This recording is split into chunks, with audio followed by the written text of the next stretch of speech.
Hello. We've been studying energy and we've studied elastic energy in a spring and we've also studied gravitational potential energy. But what about an object that's going fast? What about kinetic energy? I'm going to go ahead and write that right here, what we want to find out about kinetic energy. And you know that kinetic energy is the energy of motion. So any object which is going fast is going to have kinetic energy. Now, remember, kinetic energy is the ability to cause a change. So, if you are, for example, a small pebble, and I throw you against the wall of a building, and I throw you really fast, well, you're a small pebble and you're not going to cause very much change. But what if you're a big rock and I throw you against the side of a building? Like maybe you can damage the building, maybe you can break it. Okay, a big rock is going to have more energy, and what variables will determine how much energy that big rock has? Well, obviously it's big, so it has a lot of mass. Okay, so a rock that has a lot of mass is going to have a lot of energy in it. You would not want to get hit by a big rock. Okay, but also if it's going faster, it's going to have a lot of energy in it. Okay. And so it turns out that the equation for kinetic energy has those two variables in it. So I'm going to write the equation for kinetic energy. If you were trying to find kinetic energy, you would write this. Kinetic energy equals 1/2 the mass times the velocity squared.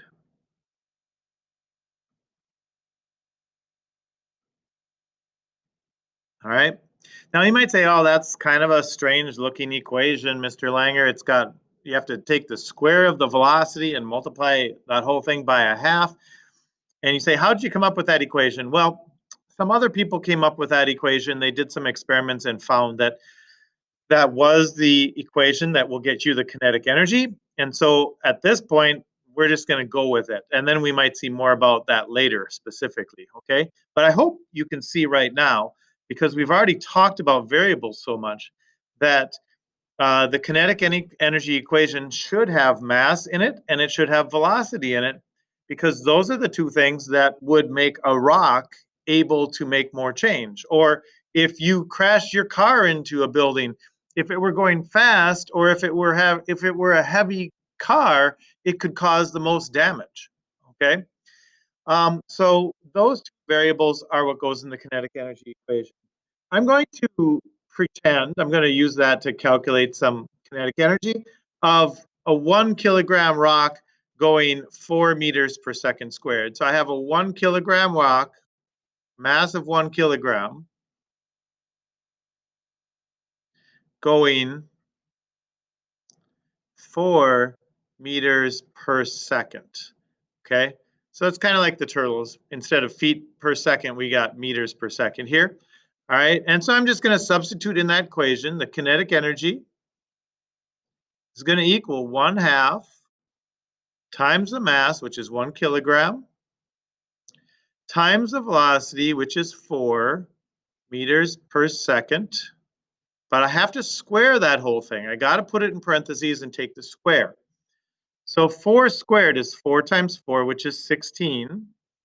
Okay. So that's going to equal 1/2 times 1 kilogram times 16. And what are the units? Well, I have to square the meters.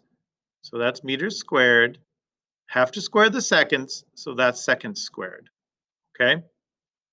And now I multiply that out, and it's going to be 16 times 1, which is 16, times a half, which is 8, and I get 8 kilogram meters squared per second squared. Those are the units for energy that we saw earlier when we did potential energy. We saw that there was meters, 2 meters in there and 2 seconds, okay? So that means that this is a Newton meter, which is also the same as a joule. So we can say it has 8 joules of energy. That's how we calculate kinetic energy.